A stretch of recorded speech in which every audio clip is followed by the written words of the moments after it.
Legs spread, same width as the shoulders, body tight, then hit the ball like you're defeating the enemy.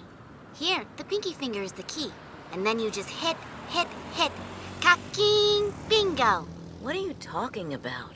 He who conquers the left side conquers the world, Chief. You know, I still remember my first time watching Foolie Cooley.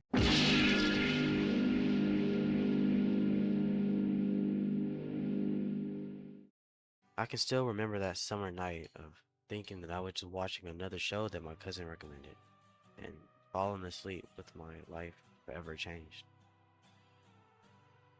I thought I watched just another anime from the early 2000s, but I was so wrong. I watched Foolie Cooley when I was maybe 10, with me being 19 now, and throughout all this time, it stayed in my head. It's kind of like a itch you can't scratch or like a fly flying around your face. It constantly keeps nagging at you. No matter how much time has passed, this show has lingered in my head. Throughout this change from being a child to a young man, throughout it all, Foolie Cooley has always been there. Throughout my life, there have been characters, games, or even movies that have had impacts on my life, but never in the way that Foolie Cooley flipped it upside down. There has been nothing that I could find that has scratched the itch that way that Foolie Cooley did. From the animation to the music, everything about Foolie Cooley made it special. Everything made it an experience that can't be replicated in anything else. This show, in just 6 episodes, created an unforgettable experience that, within the thousands of hours of media I've watched, nothing else can hold a candle to. Except for one thing. One album that completely changed my life. My perception of everything in just 51 minutes. Being Ramona. But wait. Maybe I've gotten ahead of myself. What even is a Foolie Cooley? Foolie Cooley is an OVA that was produced by the Foolie Cooley Production Committee, with the committee being made up of Giant Production IG, and King Records. The anime was directed by Kazuya Tsurumaki, who honestly has a lot of legendary anime in his career. It was written by Yoji Edo Kino, who worked on many popular works as well. The show revolves around Naota Nandaba, a 12-year-old boy that struggles with trying to force himself to be an adult, with his life flipped upside down by a woman named Haruhara Haruko. The show, in just its 6 episodes, covers themes of coming of age, transitioning into an adult, and even unrequited love. I rewatched this show in preparation for this, and 9 years later, this anime, means even more to me now. But why am I even talking about an anime when this video is about an album? This album, Ramona, has many themes and concepts that convey the aesthetic that builds on the one that Foolie Cooley established. Foolie Cooley has concepts, and as a show in general, has ideas that are deeply ingrained with the soul of the album, enhancing every fiber of his being in both mediums, creating a masterpiece of sound that can't be replicated by anything else. But every masterpiece has to have an artist. So, let me introduce you to Kill Bill, the rapper. Dennis Bill Nettles was born in Walterboro, South Carolina, with him having a childhood heavily influenced by early internet, video games, and old school anime. All of these influences appear throughout his discography, having many references to classic video games, old school anime, and even internet culture. He is one of the earliest members of the rap group Exosociety, that includes many members with notable ones being Raph and Square. Kill Bill has been making music for a considerable amount of time, creating albums since 2014, even having many collaboration albums that are masterpieces in their own rights. Every song that Kill Bill is on has the sound enhanced with his unique presence that establishes or matches the vibe and the elements at work. But throughout his entire discography, his debut lo-fi album, Ramona, is one of the best that he has ever created. Ramona was released on September 13th, 2014. Ramona is an album that has concepts of love and heartbreak, with the album getting its name from the love interest in the Scott Pilgrim series, Ramona Flowers. Ramona is an album that is simple, but also as complicated as you decide to make it. It's an album that can be interpreted multiple ways, and I think that's the best part. But for the look into this album, I want to stick to the ideas that the creator intended to be conveyed, or even the concepts that they think the project itself embodies to this day. While writing the script for this video, I reached out to Bill regarding the album and received a response to the questions that I asked. So, I want to give a quick thanks for reaching back out. It made making this video far easier, but with the groundwork laid, let's dive into the album Ramona itself.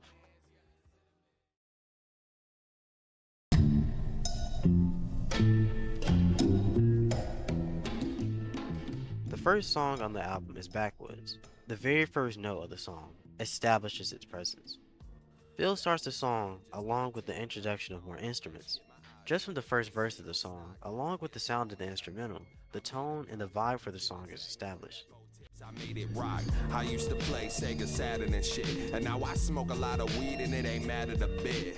The first verse presents Bill's flow and an incredible feeling of nostalgia within just the first few seconds of hearing the song. We learn from this part aspects of Bill's character, being some of his struggles and his indulgence in smoking. His flow, throughout the entire verse, is smooth and slides cleanly into the chorus with the addition of a heavenly trumpet and flute. Even the peso, and I've never been as happy as right now, but shit, I gotta cope with the fact that it dies down, cause in the end I just wake up salty, start my day with a pot of black coffee. The contents of the chorus are something that I'm pretty sure everyone can relate to. This chorus is special, and not just for the lyrics, but the feeling that it delivers. It brings everyone back to a time special to them, and only them, where they felt happiness beyond belief. This chorus makes the rest of the song feel like a fever dream of living and experiencing that feeling, or reliving that moment. The bridge following is just as smooth, leading into the second verse. The second verse has things that every young adult can relate to, from anxiety to the endless job chase and especially life's cruelty. With these ideas being transitioned back into the chorus and the bridge, it establishes the tone for the album, while hooking the listener in to hear the rest. The song closes with a video game sound effect, like that of score being calculated, that gives the song so much personality.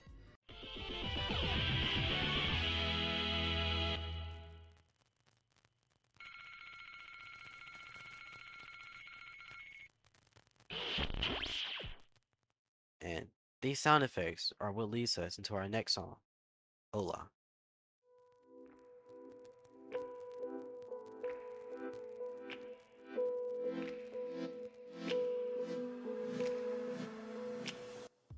Hola comes in with the same level of flow that Backwoods introduced the album with.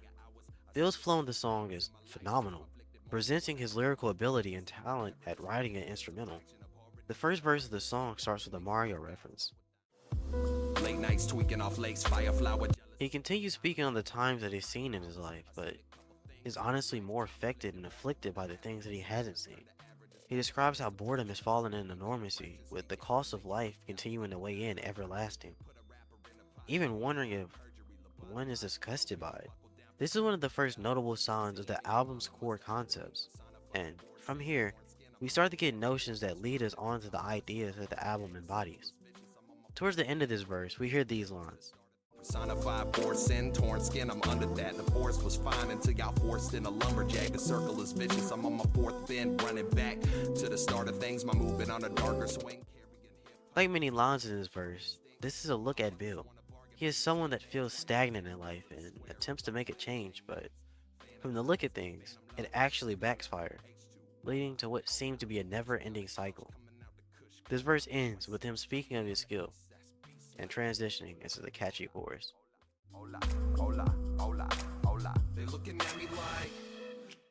The second verse begins with thoughts towards someone that is kind of a love interest for Bill. Late nights, weekends, I gave them up. I did it for you, look what you sending me through. Sacrifice half of my time, the other half spent pondering on why the other half I'm getting half bent. This is the first note of this interest, and it'll come back later in the album with more context. These lines speak of weekend dates and the effort put in just to wonder why he's getting treated wrong. This is a quick first reference, but more will be understood with context that comes from the other songs in the album. This verse continues the same as the first one, with a really strong flow and a Final Fantasy reference. This leads to the conclusion of the song, being a general diss on people that are quick to criticize but can't stand on it. The third song is Fuck, which starts with an intro from Bill. Bill starts the verse off strong, with the instrumental being quite simple. This first verse has Bill being braggadocious with it sliding gracefully into the hook. The chorus for the song is very simple, with it being just the same phrase repeated, but in combination with the instrumental, it becomes soulful. Smoking till it kills me slow. Smoking till it kills me slow. The final beat of the hook, transitioning into the second verse, makes the connection of the first and the second verse feel tethered together. The second verse of the song starts like a conversation with someone, where we only hear Bill's responses. This someone most likely being the same love interest mentioned in Ola. Following this, Bill is flowing perfectly over the beat drop, leading to the end of the song. In terms of lyrics, the song is not very long, with at least half of the runtime being the instrumental. This is perfect, as it works as ambience, with the instrumental going into a wind-like sound that transitions perfectly into our next song, Chinatown.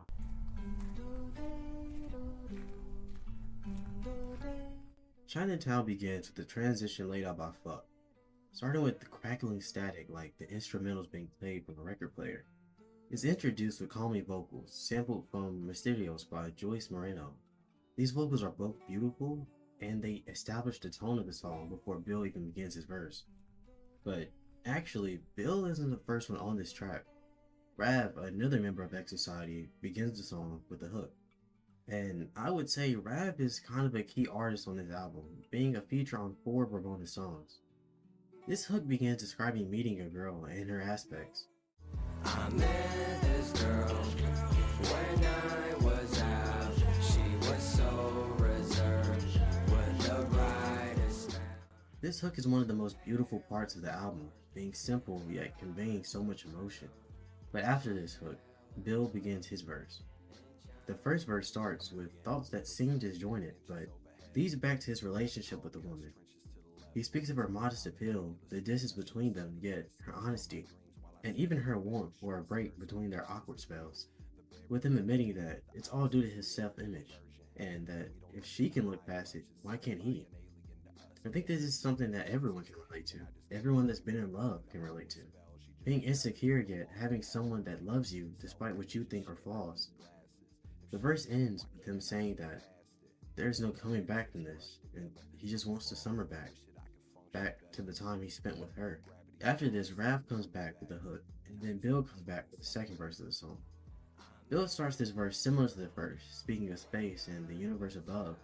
He connects the concept of space back to the girl, speaking of how small they are in the grand scheme of things, but during this time, during this love, all of that changed, with nothing else mattering in the world, or even the universe, except for this person. He goes into the time spent with this person, arcade screens, green tea by the lake, even overlooking the city. He ends his verse with the strong final lyrics that remind you of a person that's special to you.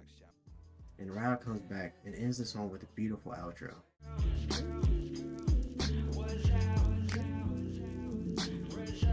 Chinatown is arguably one of the best songs on the album, and this is something that's easy to argue, as almost every song of Ramona could be considered the best. And one of these songs is our next song, Dream Eater. Dream Eater is another song that has Rav as a feature, but this song also has another feature, Rekadam. Rekadam is another member of X Society, being one of the earliest members of the group. The name of the song comes from a habit that Bill has. Many songs that Bill makes or is featured on is named after a Pokemon reference, with this one being named after the Pokemon move Dream Eater. Dream Eater has a very strong start that makes the song iconic. Bill comes across the beat gracefully, speaking on various topics. He talks about how he's been slacking off to play Pokemon instead of writing songs, He continues saying that he doesn't know what's going on with him and that his mental state is sickly, even compromising his art form in attempts to think he can do better. He's reached a point where he doesn't feel like himself, so he asks for prayers for the person that looks like him, his resemblance. In his verse, he throws out so many of his thoughts and actions that it allows for him to become understood, even allowing for him to be related to on a personal level. From this, we transition into the bridge. The bridge, along with the instrumental, is from Young Bae's song Your Love Has Me High. This sample is perfect for the tone of the album, even better as a transition into Rekadam's verse. Rekadam begins his verse talking about his loss for care of the rap game, even saying that he used to do it for the art. After his loss of passion, he met someone that he had incredibly strong feelings for. Hard in the paint, used to do this for the art too. Then I met you, Cupid struck my heart with a harpoon and I was pulled in. And I should say that this verse is written as if it's spoken to someone else, most likely the person that he has feelings for. This transitions into him talking about despite how strong these feelings are, but he can't be with this person as they don't reciprocate the feelings he has. He ends the verse with a very strong message. If it took 10 years, shit, I'd rather work on you, cause 10 years seems near if I knew I could be with you, but that's the truth. The bridge connects Rekadam's verse to the final verse of the song. Rav comes with a very strong start. He continues with saying that his girl didn't come back, or she didn't even send him a text. Throughout the rest of his verse, he speaks on different aspects of his life, many of them being relatable to everyone. He starts with, My parents still believe that I ain't shit, and my pocket's still as empty as the week before I left. And no, I still ain't get no sleep, I need a rest. he notes his lack of sleep, finally gaining intellect, and shares what he's learned. He talks about this reflection most likely sounded corny to the people around him, but it's even thanks to them that he can sit complacent and even say things like that. This song is difficult to fully express in any analytical way, so I think this is one of them songs that has to be listened to fully experience and understand the greatness of it. Black Coffee is one of the slower songs in the album, being a completely solo Bill song. The instrumental, like the other songs in the album, is smooth yet simple. The sample vocals from the song are from Edo Lee's Black Coffee. On this song, Bill takes a far slower flow than presented in the other songs in the album, with this song being one of the longest on Ramona. Black Coffee is the definition of a love song, but is also one of the strongest examples of what the album embodies. But what even is that? Like I said previously, this album can be interpreted differently, as the songs can be listened to and recognized as just love and heartbreak songs, but there's another layer to it. Bill stated so himself. With Ramona, there isn't like a grand story like you can see in a Tyler or a Weeknd album, but there's a personification of ideals. Bill said that the album came from a place of wistful yearning. This was a yearning for progress in life, stability, and a want for something more. Life can feel stagnant or like a run full of impossible hurdles, and from this, there's a want to break free from this cycle. But just wanting to break free isn't enough. The challenges of life and even yourself can stop you from breaking free of this cycle, with all of these concepts coming together to become Ramona. Ramona, as a concept, is a personification of happiness, of fulfillment, of stability that is being chased after. She's the personification of wanting all of these concepts wrapped up in one bow. It's like chasing a girl in an attempt to be happy, but in this case, the girl is happiness itself. But back to Black Coffee itself, Bill starts the song off with saying that it's so loud that everything that his love interest says is muffled. This moment represents him talking to his goals and his aspirations, but he can't even hear them due to the loud environment he's in. He speaks about the past year that he spent with this person and whether it's worth letting go or not. Her want for the expensive things in life, even the fact that she already has a boyfriend, flows through his head. This transitions into him saying that he doesn't want her at his crib. He just wants her for a one-night stand. After this, we are hit with the chorus into a hard-hitting revelation. I think of other women when I fuck you. With this, it seems like Bill is questioning his love for this person. The sample then comes in and adds a layer to the song, even giving the song its name. After the sample, the second verse starts, with the first line being the same as the first verse. This second verse starts with Bill talking about his fears, even admitting that he needs to get out of this spot as everyone around him isn't good for him. I gotta bounce. This spot's no good for me. Full of fake smiles, riddled dots on a crooked T. He's stuck around these fake people that are no good. People who pull him down with everything around him just seeming like props. These thoughts end with wonders if any of it even matters anymore, with the chorus coming to finish these flood of thoughts. The chorus seems the same as the first chorus, but it's different. Instead of an admittance of thinking of other women, it's now a confession of love for this person, but it falls on deaf ears. So, Bill extends a hand to talk. But I doubt you'll hear, so let's talk. Over black coffee. Black Coffee is a song that is quite somber, but it's the definition of the topics that Ramona covers, or really the topics that Ramona embodies. Then There's Me is the definition of nostalgia-core, being strictly about childhood and old school video games. This song has references to Nintendo, Mac, Windows, the Dreamcast, the PlayStation 2, and even old school Mario. Bill starts the song off with, Growing up with no brothers, I had Nintendo. We was different from one another like Mac and Windows. this sets the precedent for the song, that this song is going to revolve about the past and nostalgic childhood memories. He speaks on things that he used to wear, and people thinking that he was actually acting out, but he was really just living in his own style. This is one of the main focuses of the song, as Bill has been going through his life, sticking to his own style and principles without trying to compromise them. It's a very valuable take, as there are many that feel that they are different from everyone else, from the larger society, and this is a strong form of connection to those people. In this song, he gives advice of remaining true to yourself and your principles. It's a really strong message of positivity that gives insight into Bill's nature and the way he perceives the world. Conversations with Gravity is one of the fastest songs on the album. Within terms of faster songs, this is definitely one of my favorite songs in the album. This song starts off very strong within the first few lines, offering simple yet important advice, then says that life is a never-ending circle. Learn from your experience and never let a lesson waste. The circle never ends. Goddamn, this depressing shape.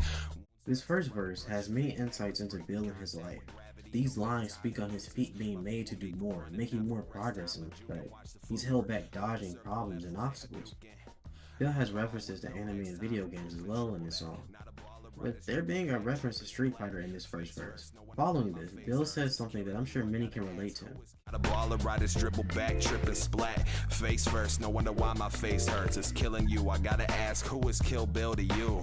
I take this to mean that Bill tries to be someone that he's not, or trying to look cool. He fails and just makes a fool of himself. The line follows this, being a point of understanding for Bill. He understands that now he's not made for showing off or being cool, so he's left with the question of what do people even think of him. This is followed by a reference to Naruto, and specifically the villain Obito. He then refers back to the girl, with instead of her becoming a lover, she became his teacher, and this transitions into the chorus.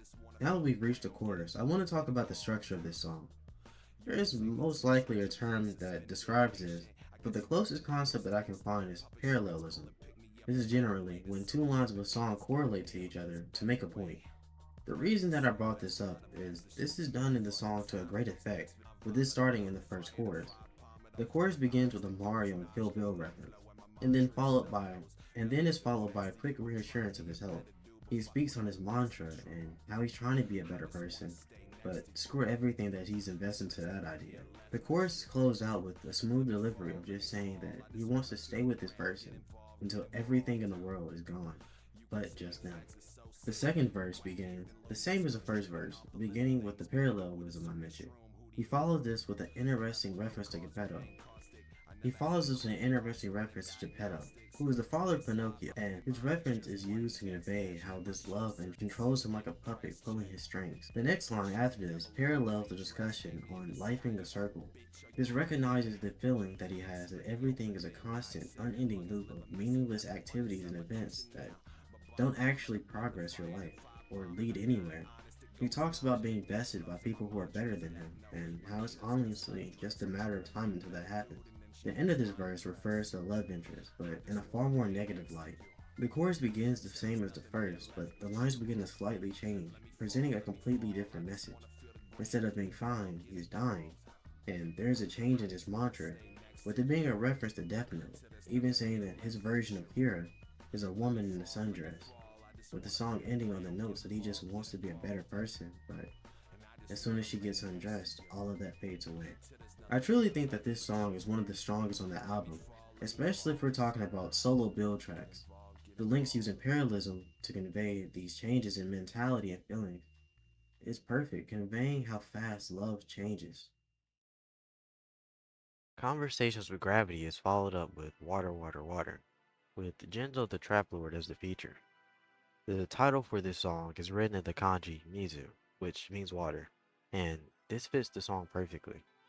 This song goes back to a far slower pace than what was present on the last few songs of the album. The title for the song perfectly matches the tone. This song in aesthetic is like a love song to old school anime and video games. The instrumental for this song is smooth and soothes the soul, with the instrumental coming from Yu Yu Hakusho, a decently popular old school anime that is highly praised for its quality. In terms of lyrical length, the song is quite short, only having one verse and a chorus, but the slow pace and the smooth delivery are what gives the song its length and strength. The lyrics over this smooth instrumental is almost therapeutic and feels like drifting down a river looking at the stars. The song has so many references that I probably won't catch them all, but the first verse begins strong. The second line begins with a reference to Zora. Bitches of business. Zora baby off that water like I slipped into Venice. Bomb chewed by the fifth, she taking sips till she finished. The Zora are a tribe from the Legends of Zelda games that are amphibious, connection to the Venice mentioned. He flows on about letting the pixels diminish and skydiving through the ocean waters. He comments on the jewels that the girl has being Shikon, which is a reference to the set of jewels from Inuyasha, another old school anime.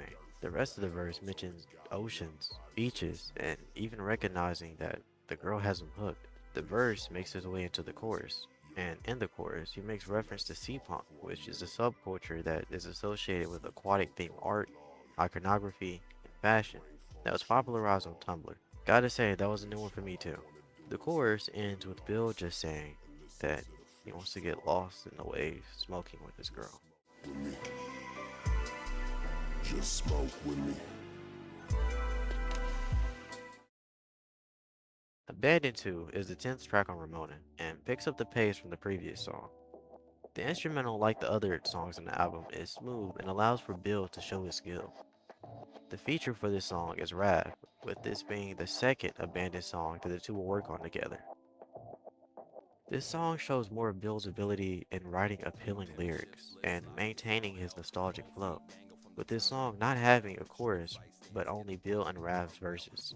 This song doesn't have much in terms of the relationship established in the album, but has songs of lessons and turtle struggles and his havocs of smoking. One of these struggles is revealed that Genzo the Trap Lord is Bill's alter ego.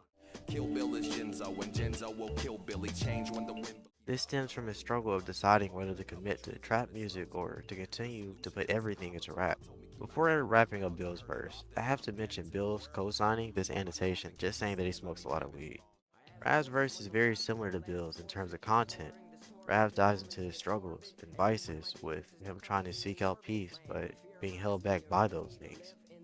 Rav's flow in this verse shows more of his range, with this verse being different from the other features that we've seen so far on this album from him. Rav ends this song with a very strong outro. Living on a planet where my self-interest don't matter, where my selfishness won't vanish. I'm still abandoned, still living on a planet. Work is the next song of the album, being a back-to-back Bill and Rav duo song. The sample for the song comes from the intro of C Lab 2021, being an Adult Swim show. The instrumental is smoothing and harmonic, feeling like a pleasant walk down the street. Work is a song that focuses on both Bill and Raph's struggles and their thoughts in their respective verses. Bill starts his verse off recognizing his anxiety and stress, but notes that he smokes these problems away. He discusses his lack of focus, being in classes and lectures, but his mind and goals being everywhere except for there. He speaks on the annoyance of being on someone else's payroll and his routine, hard partying. He gives some advice of listening to the lyrics, as that some of them hold lessons that could help. Start to trip on second dosage. Listen to the lyrics, you could learn a lesson. Focus. Before sliding into the hook chorus combo, he makes a reference to Metroid, saying, Cat guts get caressed by the horse hair. My body's on earth, but my head is in Norfair. I walk home, but I just get ignored there. After the hook and the chorus, Raph begins his verse. His verse starts with him recognizing his depression, his melancholic nature. He recognizes that this melancholy is always there, even greeting it like it's a person, similar to how he did on Dream Eater. The focus of his verse was his impression on the general expectations and standards that society places on people in terms of the steps that they should take in life. The apparent golden steps of going to school, getting married, and then starting a family. With all of these standards being something that Raph sees as not aligning with his goals and worldviews. In the verse, he notes the things that have been said to him in an attempt to push their morals onto him. He feels that listening to the voices is like a form of self-sabotage and would rather walk his own path in life. Raph's verse works to enforce the groundwork laid by Bill and allows for the song to portray a valuable message that can be lifelong lessons for the listeners. Good Luck Chuck is what I would say is the outlier song of the album, but not in a bad way. Good Luck Chuck is a song that I initially thought was detached from the main concept of the album, but actually is the perfect example. This is a song that is a retelling of a story over another smooth instrumental. The story revolves around an unnamed woman who finds herself stuck in life, unable to enter a medical profession, resulting in her working in the nightlife. In this new line of work, being stripping, she obtains better income and has more attention than before. This increase in money and now this feeling of getting somewhere in life encourages her to keep going. But this want for money blinded her to the fact that not all attention is good attention. Soon a man named Chuck becomes a regular. He has the features of a stand-up guy and treats our main character with respect. She starts to fall for Chuck, with her having a feeling that he was different from other guys. Chuck comes through every night tipping well, but throughout all of these great features, she doesn't know his true nature. In reality, this Chuck guy is obsessive and mentally unwell, and, well, also a stalker. Didn't know what he hides underneath all the pictures of a glued to the side of his wall, and his mind fucking crawl with the violent thoughts. He wanted her to be his and his alone, and had plans of taking her life after walking home. He walks her home from work, with her letting him into her apartment, but then Chuck's true nature begins to show. He then grabs her, drawing a switchblade, and began to cut. She wasn't able to fight back due to the strength difference, but she slipped at his grasp and... The shotty out the closet, watch Blondie. After listening to this song a few times, I came to an understanding that this song is a clear example of wanting something more. The woman in this story chases this something more, being progress and stability, with her choosing a path of quick money, pushing the dangers to the back of her mind. She then meets Chuck, someone that on the surface seems like everything she could ever want, and this could have caused her to ignore any of those warning signs that she may have already noticed. Taking a look at this song in the context of the album has brought this song up a lot in my mind, with this originally being my least favorite track, but and like the difference between a 10 out of 10 compared to a 9 out of 10. Song 13 is the interlude. It's a collection of sounds that prepares us for the last 3 songs in the album. The interlude is kind of like the final save point before the end of the game, so to speak. Our final 3 songs starts with Slow Jam Mookie. Of course, like the other songs, the instrumental for Slow Jam Mookie is smooth as butter. Bill comes into this song with a strong start. Tendo, 3 blunts, green crack with stupid bimbos, green dunks, tree sap, we cling on. He starts the song off with bouts of nostalgia. He continues with a strong flow throughout the first verse, but I think this part right here is the strongest. Just wanna get back to the finer things, slow down, take my own advice. I burned a lot of bridges, at least I could own it, right? The end of this verse speaks on the fact that he of all people should slow down and take his own advice. He attempts to take responsibility for ruining relationships with people, showing a step forward. The sentiment transitions into the chorus. The chorus is just as smooth as the first verse, with Bill saying that I don't wanna have to change for you. Life lessons, girl, you kicked the thing or two, so at the end of the chorus, he makes an interesting bar about the acronyms FPS and SPF. The second verse starts off with the Mortal Kombat reference being focused on Sub-Zero's terrible ice puns. After this, it becomes a rush of thoughts. This is the first song on the album to sample voice lines from Fooly Cooly. These samples from the show add a lot of ambience and atmosphere to these last three tracks. The sample fits well that it enhances the final chorus of the song in a really strong way. out. What are you talking about? He who conquers the left side conquers the world. And I don't wanna have to change. With the end of Slow Jam Mookie, we are introduced to the second to last song of the album. About Last Night is a bit of a different song than the rest of the album, with this one being based on a completely true story. This song is based on the end of Bill's first serious relationship, with this song conveying the pain that this caused him. It's a heartfelt look into his pain and sorrow over the situation. The song begins with a drunk Bill staggering home, calling his ex-girlfriend. The first few lines alone set the tone for the rest of the song. Bill reaches her house confessing how much he loves her, only to be rejected by this person. This moves us into the chorus, but I think I should explain this isn't just a breakup over differences, but a breakup stemming from infidelity.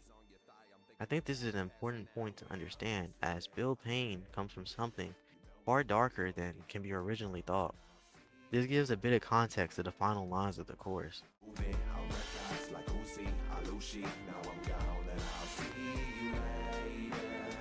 I like how abruptly and quickly this is done in the chorus. It's not explained, just the revelation and the partner being gone. It's like how relationships tend to end so quickly after these discoveries. The second verse starts off with a question. And why am I just sitting in the dark room? Now, this could be both mentally and physically stuck in a dark place, but the next line is just as strong. He says that her voice could paint cartoons like it's a magical thing, as if most likely he still has some feelings for her. He then recognizes that in this situation, the joke's on him, with the pain coming in with 2 times the strength. He comments on her halo of innocence that, in retrospect, was a very suspicious part of her. The end of this echoes how bad this situation was for Bill, with her not even wanting to discuss the situation. It's a powerful look into how painful and messy these situations can be. This slides us back into the chorus with the third verse following. In the third verse, we get more of an aggressive Bill. His anger from the situation has started to seep through the pain. His reference to the term mono has 2 meanings. At the end of this relationship, he is now alone, or, of course, mono. The second comes from Bill actually having mono, as in the sickness at the time, hence the comment of not even being able to eat. In this verse, with a bit of aggression, he speaks on her nerve and her scaling his whole world back, and the fact that he would even have died by her side.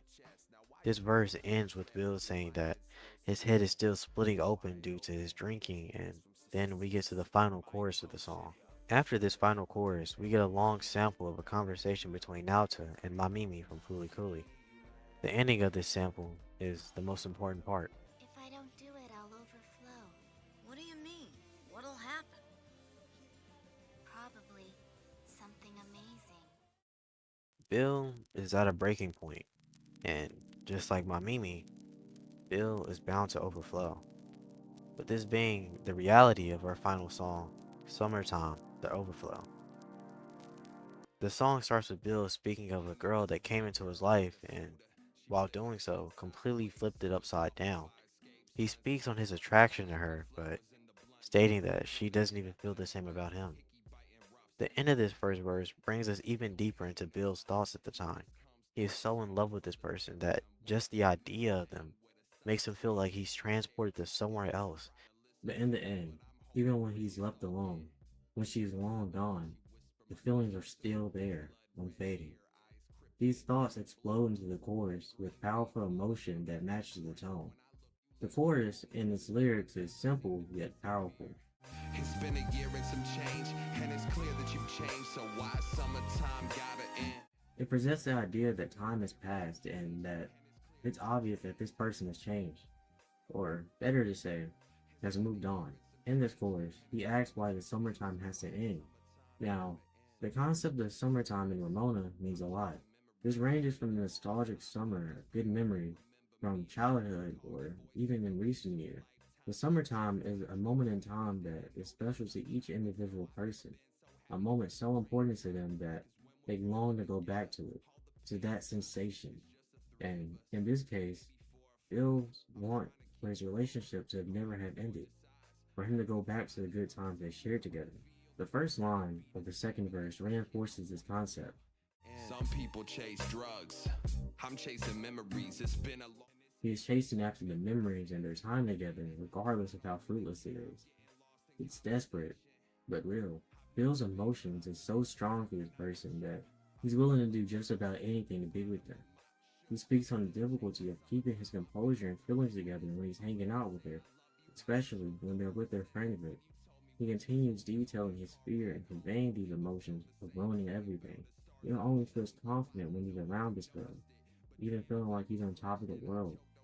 He has been chasing this summertime for so long that he's gone through cold winter, but despite all of this, he can't properly express his feelings, even choking on the words.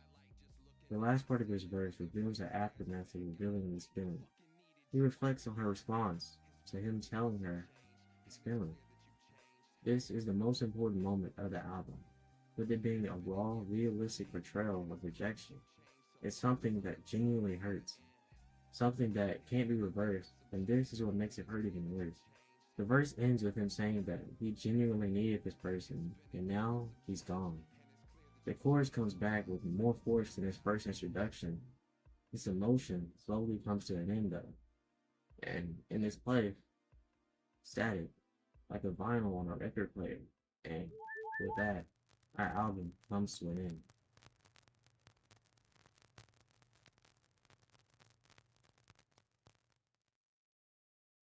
I gotta say that Ramona is truly something special. It's an album that made me start to open up my music taste more. Ramona isn't an album that I would say has mainstream popularity. People would most likely know Scott Pilgrim Ramona way before they understood Kill Bill the Rapper Ramona. I think that that's a shame though. Ramona has so many aspects that present a masterpiece. The quality of his album is blatant, showing the amount of effort that Bill put into just the album itself. His ideas for the direction of the album and what he feels the album has become are both incredible. His nostalgic lo-fi hip-hop flow creates an atmosphere that is unique to Ramona alone. Through this atmosphere, we are taught lessons, presented with nostalgic memories and emotions that everyone can relate to on a personal level. This relatability is one of the best aspects of Ramona. Ramona can be interpreted however the listener wants to, just as a love and heartbreak album, to a longing for progress and stability in life. But with all that is said, I think I should actually close out this video. This is an album that everyone needs to experience, so please do so. Bill has allowed for all of his music to basically be streamed anywhere: YouTube, Spotify, SoundCloud, Apple Music, Bandcamp, etc. So you can choose your preference. Before I end this, I want to give another thanks to Bill himself for responding to my questions regarding that album. It meant a lot. It made making this video 1,000 times easier and hopefully more interesting. The input from the artist that created the work allowed for me to create a video that I think does the album a bit of justice. So, truly, thank you. If this video was something that you enjoyed, like and subscribe, it really does help. I plan on making more videos like this alongside my retrospectives on older games, with my next game already picked out. So stay tuned for that. And with all of that said, I want to say thank you for watching.